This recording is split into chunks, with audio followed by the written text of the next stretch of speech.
तो स्वतंत्रता से पूर्व जो लोहा इस्पात कारखाने उसके अंदर एक तो स्टार्टिंग में करवा दिया था मैंने कुल्टी वाला। राजस्थान के भारत में जो पहला लोहा इस्पात जो कारखाना है वो कुल्टी वेस्ट बंगाल में स्टार्ट किया गया था, पश्चिमी बंगाल के अंदर, जो बाद में जाके वैसे उसको मर्ज किया गया था। जो अपना Indian iron and steel company थी उसके अंदर, उसके साथ उसको मर्ज कर दिया गया था। यानी जो मूल कारखाना है उसको कुल्टी आयरन स्टील कंपनी है उसके रूप में बंद करके और बाद में Indian iron and steel company के रूप में उसको आगे संचालित किया गया। तो स्वतंत्रता से पूर्व जिसमें सबसे इंपॉर्टेंट आता है टिस्को। कौन सा आता है? टिस्को।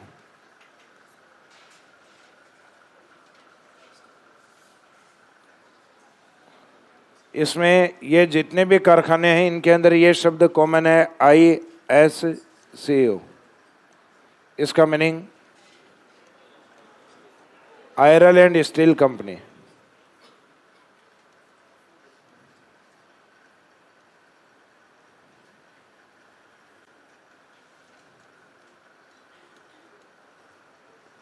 अब ये वाला टिस्को है तो इसमें टी का मीनिंग क्या लिया जाएगा? यहाँ टी का मीनिंग रहेगा टाटा। बाकी आगे कंटिन्यूस जो नाम है आयरन स्टील कंपनी इसके रूप में। इस कारखाने की स्थापना की गई थी 1907 में। इसके बाद में नेक्स्ट था इसको। इसमें आई का मीनिंग क्या था?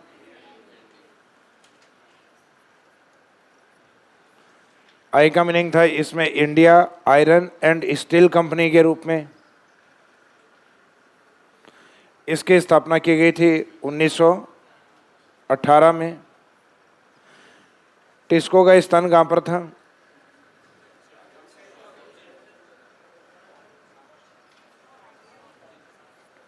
लोकेशन या स्थिति है इसकी साक्षी। और बाद में जाके क्या बना ये? जमशेदपुर। यह 1918 वाला ये स्थापित किया गया बर्नपुर में। बर्नपुर ये कहाँ स्थित है? वेस्ट बंगाल। साक्षी जमशेदपुर। जमशेदपुर कहाँ आता है? झारखंड के अंदर। जो इसको है ये पड़ता है अपने पश्चिमी बंगाल, वेस्ट बंगाल। जबकि मिस्को, इसमें एम का मीनिंग क्या है? मैसूर।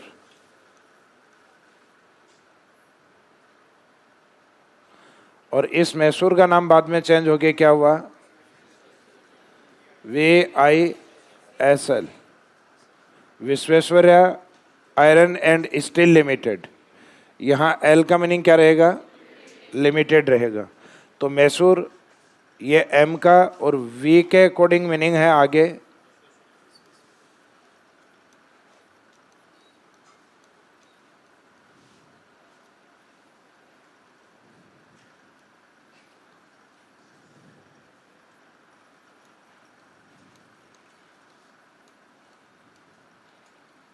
विश्वेश्वरैया। ये कहाँ स्थित है? मैसूर कहाँ स्थित है? ये मैसूर कर्नाटक। इसकी स्थापना कब की गई थी? 1923 में। इसकी स्थापना कई बार पूछ ली जाती है, एक तो इसकी और एक स्टार्टिंग वाले टिस्को की।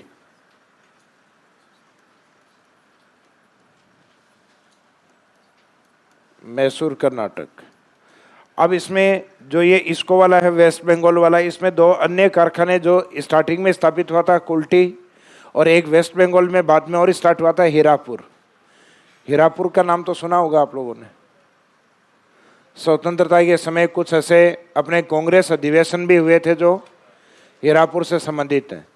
तो हीरापुर और जो कुल्टी वाला है उन दोनों को किस में मर्ज कर दिया गया था? इसको के अंदर।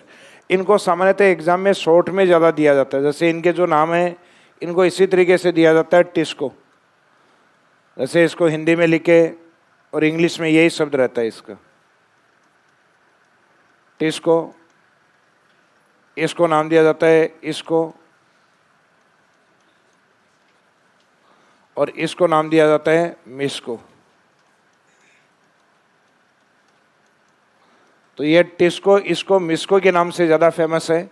बाकी स्टार्टिंग शब्द का मीनिंग आप निकाल लेना क्या है। टी का मीनिंग है टाटा, आई का मीनिंग है इंडिया या Indian iron and steel company, और एम का मीनिंग है मैसूर, या बाद में नाम चेंज करके विश्वेश्वरैय, क्योंकि इसको स्थापित करने में जो प्रमुख है, जो नीतिकार है, वो माने जाते हैं विश्वेश्वरैय।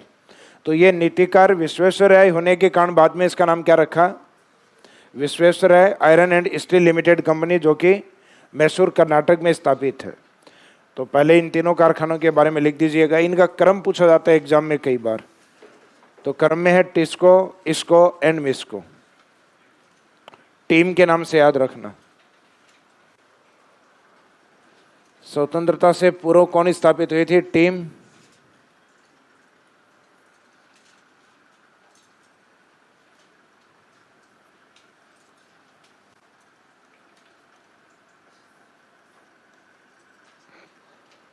यहाँ टीम का मीनिंग है टाटा, आई इंडियन, एम मैसूर, और आगे कंटिन्यूस ISCO का meaning iron and steel company, iron and steel company. तो भारत में निजी क्षेत्र का जो पहला कारखाना स्थापित किया गया था, आज भी सबसे बड़ा भारत में वही है। कौन सा, टाटा, टिस्को। तीनों कारखाने लिखने के बाद में जो फर्स्ट हेडिंग है टिस्को, इसको अलग से लिखिएगा, फिर इसको, उसके बाद में कवर करेंगे अपन मिस्को। सबसे पहले Tata iron and steel company. तो स्वतंत्रता से पूर्व स्थापित 3 प्रमुख कारखाने थे, टिस्को, इसको और मिस्को, यानी टीम।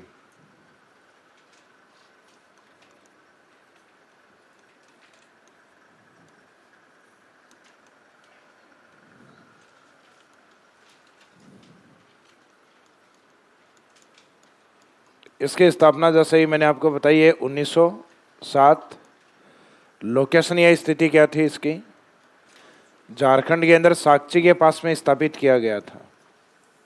इसमें कई बार एग्जाम में मूल स्थान ही पूछते हैं कि टिस्को कारखाने को कहाँ स्थापित किया गया था, साक्ची, झारखंड के अंदर। और वर्तमान में ये साक्ची क्या बन गया है, जमशेदपुर।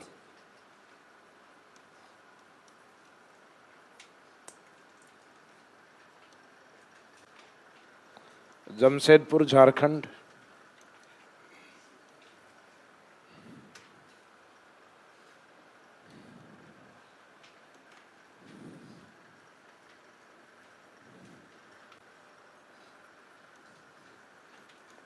इस लोहा इस्पात उद्योग का जो बेस या जो आधार है, आधार सामान्य तो मैंने आपको बताया था, आयरन एंड स्टील कंपनी के लिए जो मुख्य आवश्यकताएं जो चाहिए होती हैं, मुख्यतः मैग्नीज की आवश्यकता, लोहा एस की आवश्यकता, चूना पत्थर की आवश्यकता, तो और कोयला उसके साथ। तो कोयला तो मुख्यतः झारखंड के पास में स्थित है।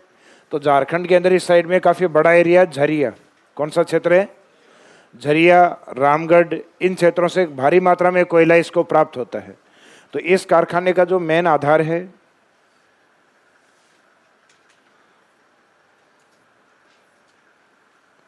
जैसे लोहा अयस्क, तो लोहा अयस्क के क्षेत्र को झारखंड के अंदर मुख्य जो लोहा अयस्क उत्पादन क्षेत्र है, सिंहभूम,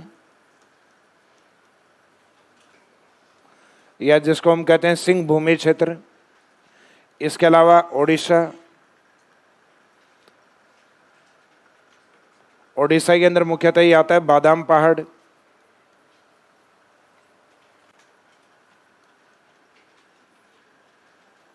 एक झारखंड के अंदर एक क्षेत्र और आता है नोवामुंडी। तो ये भारी मात्रा में कोयले का आयात करता है ये क्षेत्र, यानी इसके आसपास निकटता वाली स्थिति में ही आते हैं, जिसमें सिंहभूम कहाँ पर स्थित है, झारखंड में है। उस समय, हालांकि जिस समय स्थापित किया गया था उस समय ये बिहार का पार्ट था। झारखंड तो सन 2000 में जाके बनाया, यानी लगभग 100 साल के आसपास। बादाम पहाड़ है, ये लोकेशन कहाँ आती है? ये आती है ओडिशा। नोवा मुंडी ये भी आती है झारखंड के अंदर। इसको मुख्यतः मैग्नीज प्राप्त होता है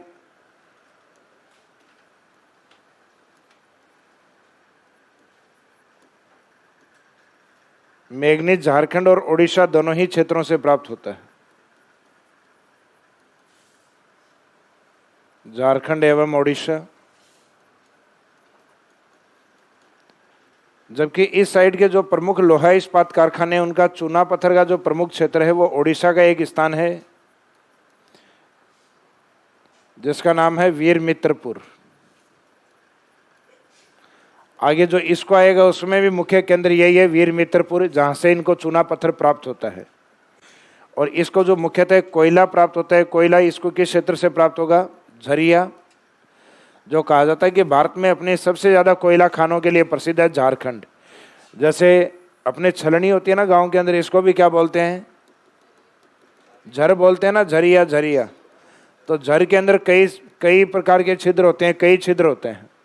तो भारत में सबसे ज़्यादा कोयले के जो खाने हैं वो कहाँ पर हैं? वो याद रखना, झर से झरिया में है।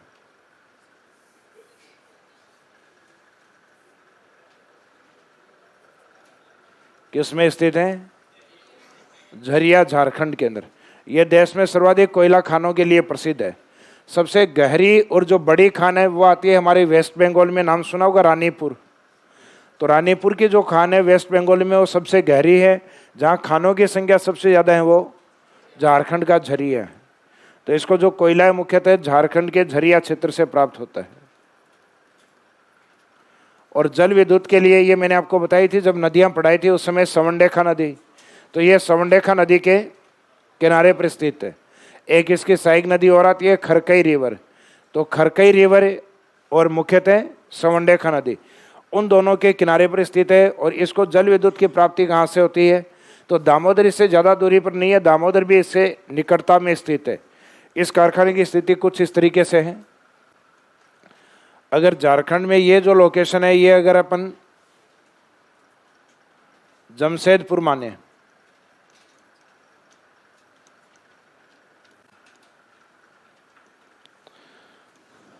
जो मैंने आपको बताया था कि ये वाला जो भाग है, ये कौन सा भाग है? छोटा नागपुर पठार।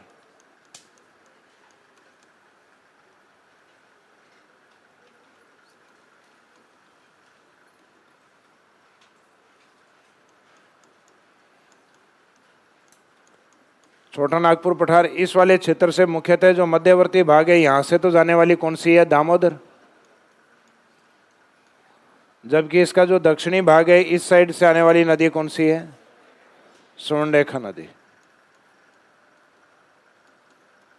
सवंडेखा नदी को दक्षिण से एक नदी और प्राप्त होती है, खरकई रिवर।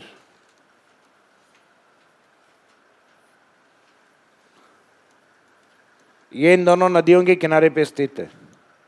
और इस साइड में एक रेलवे मार्ग गुजरता है यहाँ से।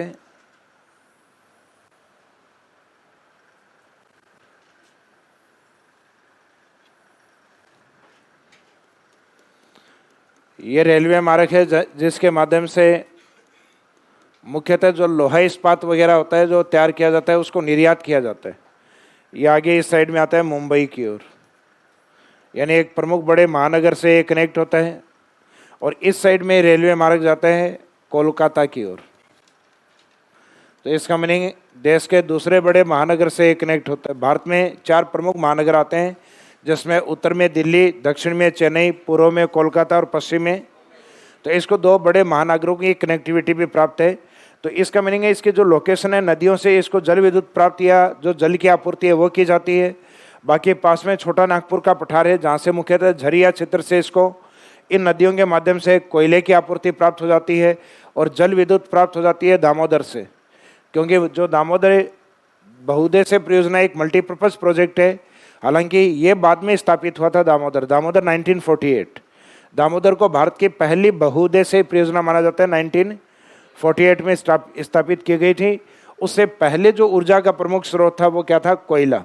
बाद में जल विद्युत भी इसके अंदर एक प्रमुख स्रोत बन गया है। तो इसकी जो लोकेशन है वो इस प्रकार के दो नदियों की स्थिति इसको मिली हुई है।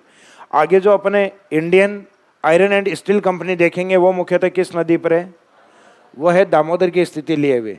दामोदर की एक सहायक नदी और आती है बराकर रिवर, कौन सी, बराकर। और दामोदर खुद किसकी सहायक नदी है, हुगली की।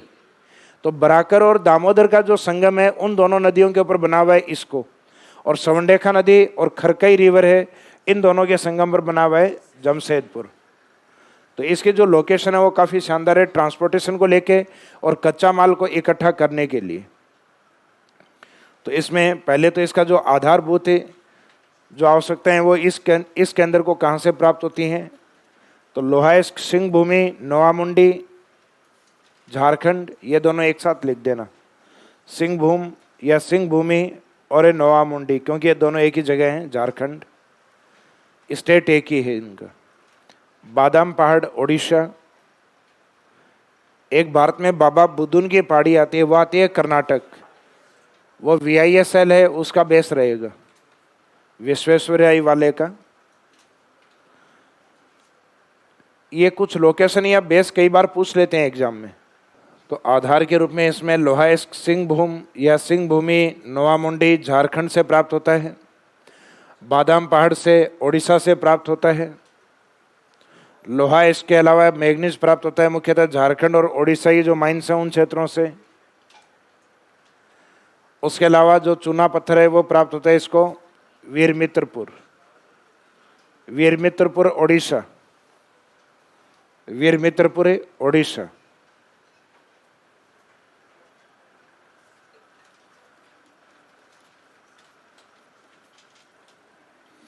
और लास्ट में जो कोयला लिखा है झरिया, झरिया झारखंड। लिखने में इसको ये इस तरीके से भी लिखा हुआ आता है,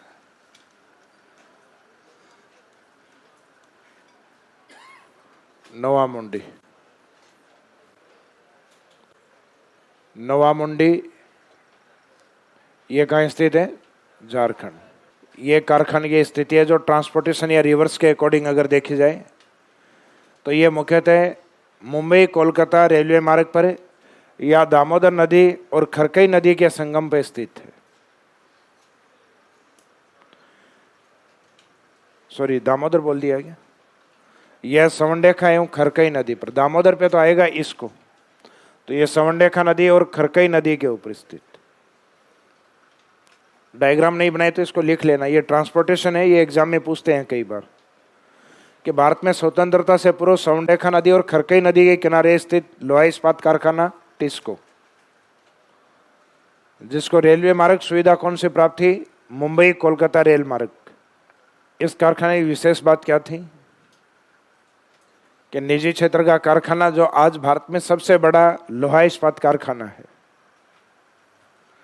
तो भारत में निजी क्षेत्र के लोहा इस्पात कारखाने में या उद्योग में सबसे बड़ा उद्योग कौन सा है, टिस्को। नोट में लिखो, नोट या विशेष में।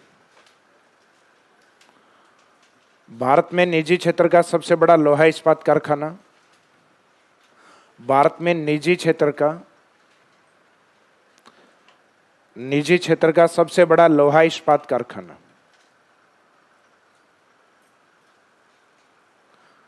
भारत में निजी क्षेत्र का सबसे बड़ा लोहा इस्पात कारखाना।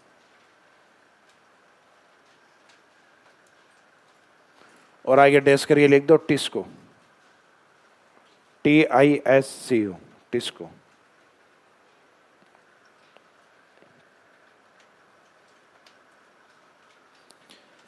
इसके बाद में जो सेकंड है वो कौन सा है, जो प्रमुख है इसको, तो नेक्स्ट हेडिंग डालिएगा इसको।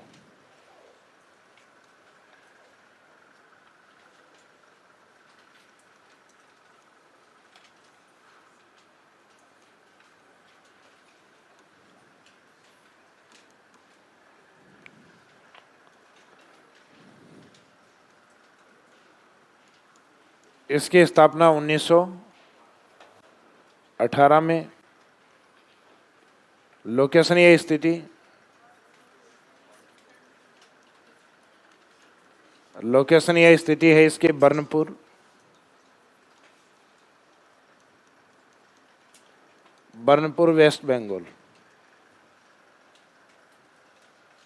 बरनपुर वेस्ट बंगाल,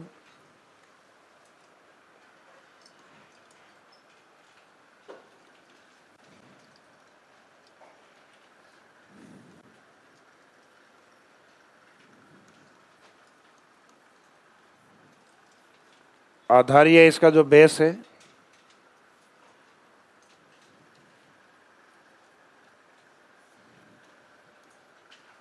उसमें लोहा इस मुख्यतः ये झारखंड वाले क्षेत्र से आयातित करता है, क्योंकि झारखंड वाला क्षेत्र है, वहां से जो नदी आती है, ये वाला जो पार्ट है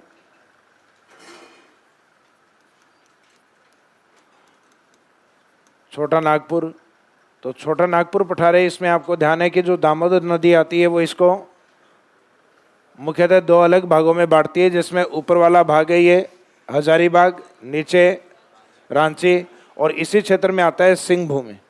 तो सिंहभूम के माध्यम से मुख्यतः कोयला वगैरह उसका निर्यात इस क्षेत्र में आगे की ओर किया जाता है। इसी नदी के पैरेलल एक नदी और चलती है, जिस नदी का नाम है बराकर रिवर।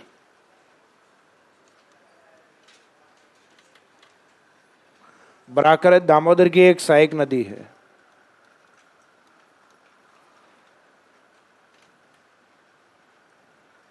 इन दोनों नदियों के संगम के ऊपर इस साइड में एक जगह आती है, यहां पर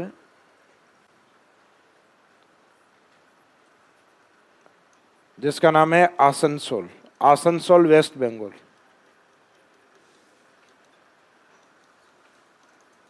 यहां पे कारखाने स्थापित हैं, एक तो कुल्टी,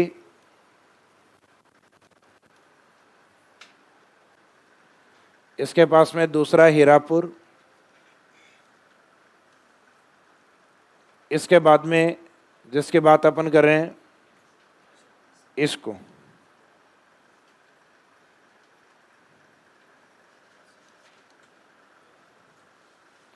और ये नदी आगे किस में जाएगी, हुगली में, और हुगली इसको कहाँ तक लेके जाएगी,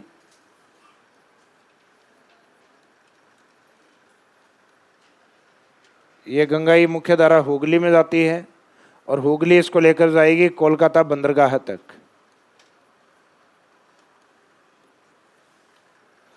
तो ये मुख्यतः ये वाला जो छोटा नागपुर पठार है, यहाँ से लेके कोलकाता तक की जलीय जो स्थिति है वो रखता है अपनी इसको, जिसके अंदर इससे पहले स्थापित जो कुल्टी कारखाना है, कुल्टी कारखाना कब का है, सबसे पहला यही था 1874।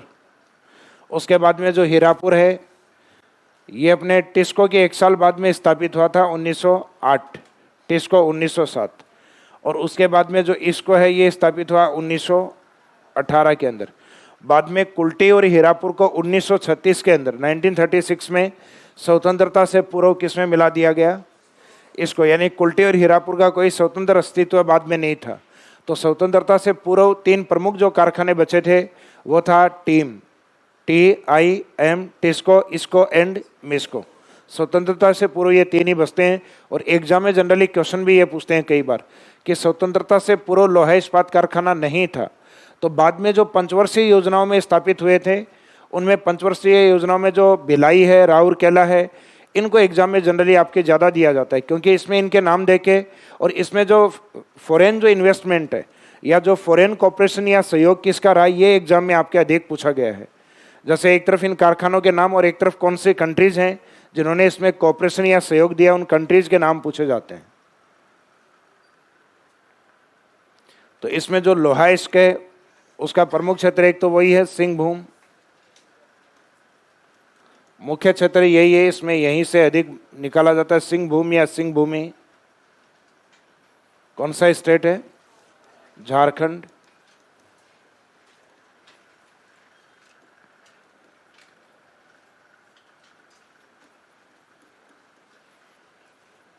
मैग्नीज वे मुख्यतः झारखंड और ओडिशा।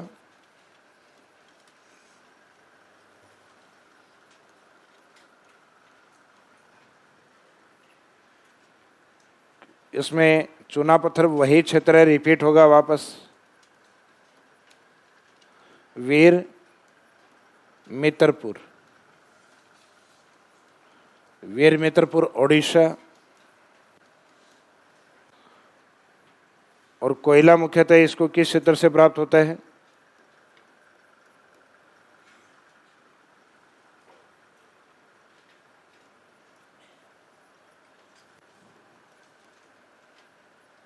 एक तो रानीगंज वेस्ट बंगाल और एक झारखंड वाला वही एरिया है, रिपीट करना है, झरिया क्षेत्र। तो झरिया और रानीगंज, रानीगंज है वेस्ट बंगाल में। भारत की सबसे गहरी कोयले की जो खान है वो रानीगंज है। रानीगंज वेस्ट बंगाल।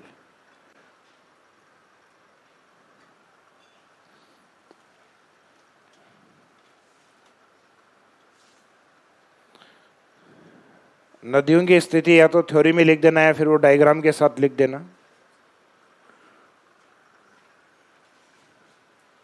तो डायग्राम में अन्य जो कारखाने हैं मुख्यतः वो भी इसमें समझ में आ जाएंगे किस क्रम में है। कुल्टी, हीरापुर और उसके बाद में ये बर्नपुर। बर्नपुर यानी इसको, और तीनों की निकटता जिस केंद्र के पास में है वो प्रमुख स्थान आता है आसनसोल। आसनसोल वेस्ट बंगाल। यहाँ दामोदर है, दामोदर के बराबर यह सहायक नदी है बराकर, बराकर रिवर। बाद में इसके ऊपर कुल्टी वेस्ट बंगाल। पहला लोहा इस्पात कारखाना 1874, हीरापुर 1908। उसके बाद में नेक्स्ट है इसको यानी बर्नपुर, यह वाली लोकेशन है बर्नपुर।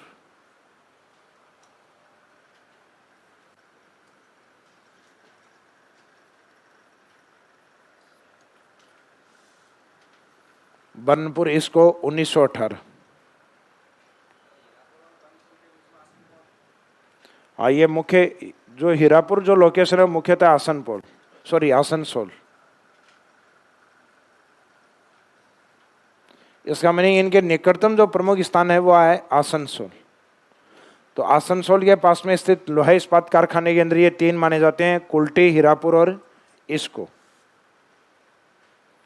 स्थान तो ऑलरेडी इनके लिखे हुए हैं सबके। कुल्टी नामक स्थान पर, हीरापुर हीरापुर ही है, जबकि इसको का स्थान क्या है? बर्नपुर। प्रमुख केंद्र आता है इनके पास में आसनसोल। तो मुख्यतः जो दामोदर के किनारे स्थित है वो है इसको, जबकि टिस्को की स्थिति है स्वर्णरेखा नदी और खरकई रिवर के ऊपर।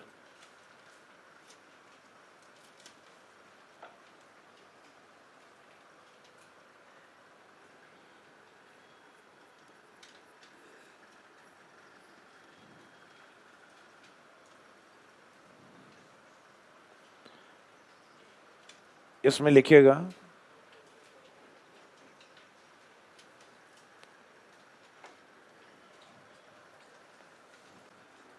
1936 में नोट या विशेष में लिखिए 1936 में इसको में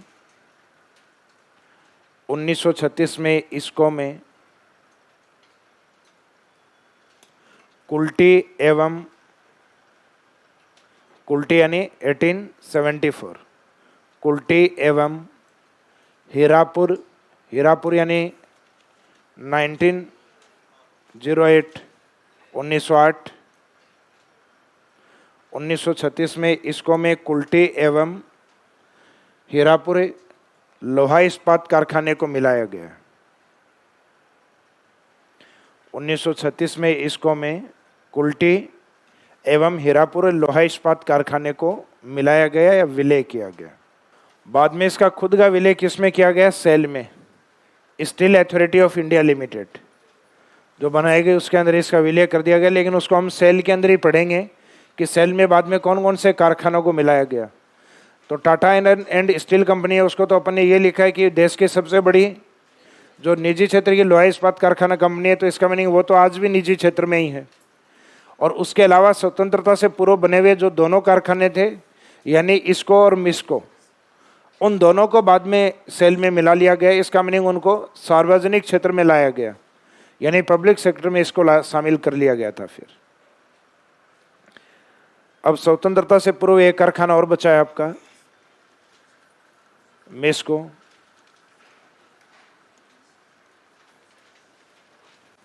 मिस्को या VISL।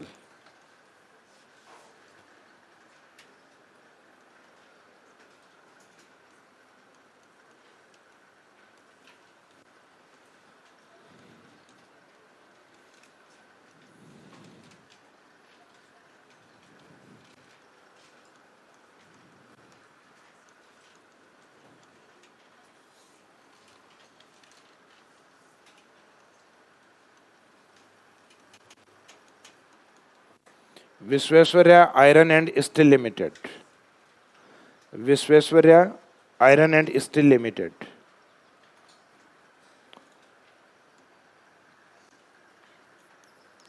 स्थापना कब की है इसकी? 1923 की।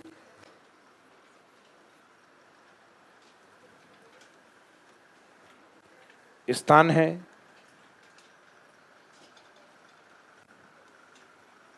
स्टेट कौन सा है? कर्नाटक।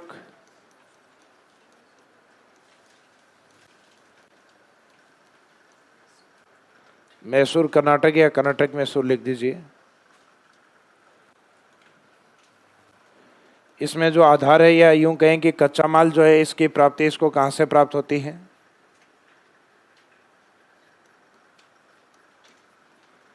इसका जो बेस है लोहा इस्क में,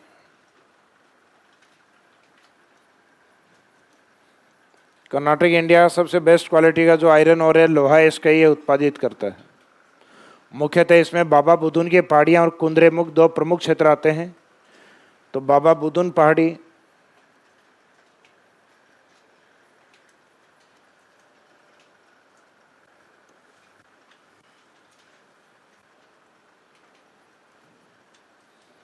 बाबा बुदुन पहाड़ी और एक दूसरा प्रमुख क्षेत्र आता है कुद्रेमुख।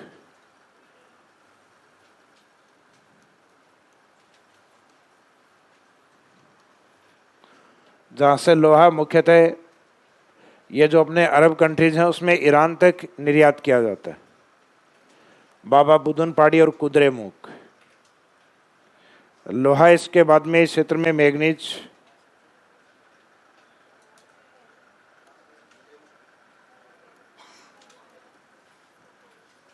कर्नाटक में है दोनों।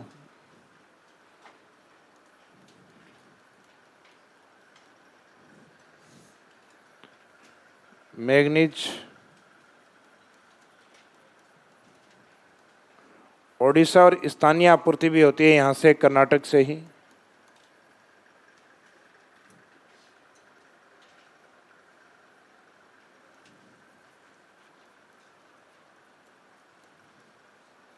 चूना पत्थर ओडिशा,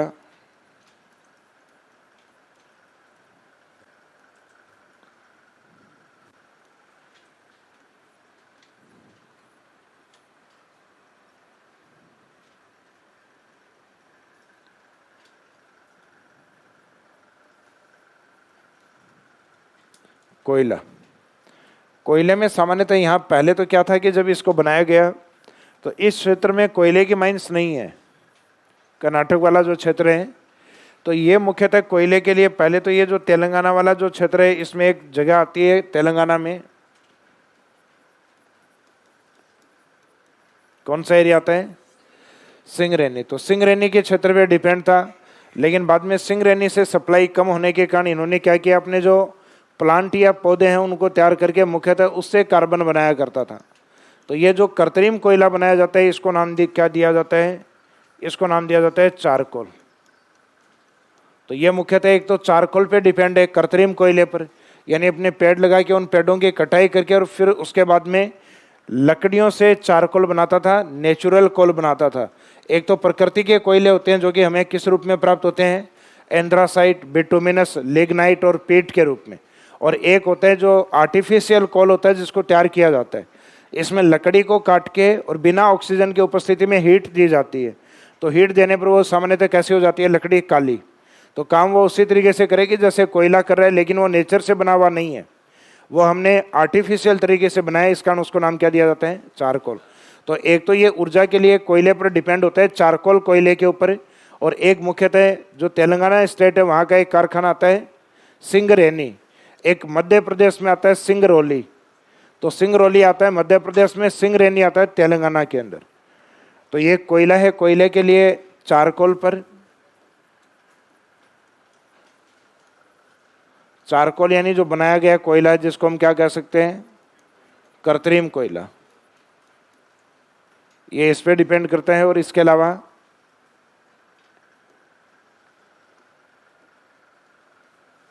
दूसरा अगर इसमें लिखना चाहो तो एक और आप लिख सकते हो, ये सिंगरेनी वाला। सिंगरेनी पहले आंध्र प्रदेश का पार्ट था, वर्तमान में तेलंगाना वाली लोकेशन में। भाई ये कर्तरी में तो जगह नहीं बनाया जाता है, इसको खुद ही बनाते हैं। ये जो इंडस्ट्री जहाँ इस्टेब्लिश्ड है उसके बाद में ये प्लांट तैयार करते हैं बड़े, अलग अलग जो जल्दी तैयार होते हैं उन पौधों को तैयार किया जाता है कि इस साल अपने को इन पौधों को काट के चारकोल बनाना है, अगले साल जैसे ये काटेंगे तो ये नेक्स्ट 1-2 साल में ग्रोथ करेंगे। तो ये अलग अलग रीजन या जोन बना रखे हैं इन्होंने, उसमें फिक्स कर रखा है कि इसमें जो कटाई है वो अपने को हर साल अलग अलग से करनी है।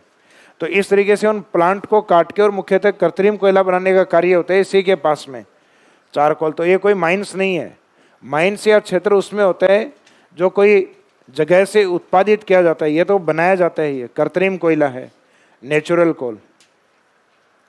सिंगरेनी है तेलंगाना, तो एक तो तेलंगाना से कोयला आता है और एक कोयला ये बनाते हैं चारकोल, यानी कृत्रिम कोयला तैयार करते हैं।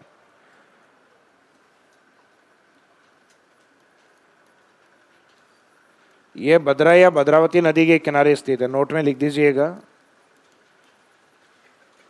यह भद्रावती नदी के किनारे स्थित है।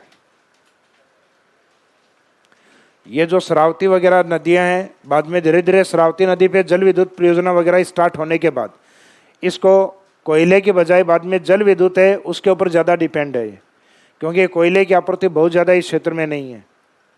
तो धीरे धीरे बाद में श्रावती, यानी जिसके ऊपर भारत का जो एक प्रमुख ऊंचा जलप्रपात करवाया था मैंने, जोग या गरसेपा, तो श्रावती नदी से भी इसको जल विद्युत सप्लाई की जाती है। तो यह भद्रावती या भद्रा नदी के किनारे स्थित है, तो शॉर्ट में भद्रा भी बोलते हैं इसको, भद्रा या भद्रावती नदी के किनारे स्थित है। इसका मीनिंग है इस वाले पॉइंट के अंदर जो सबसे बड़ी कमी है वो ऊर्जा की है, कोयले की कमी है। अब इसके बाद में जो लोहे इस्पात कारखाने आपके बसते हैं टिस्को, इसको, मिस्को के बाद, वह है अपने स्वतंत्रता के बाद वाले।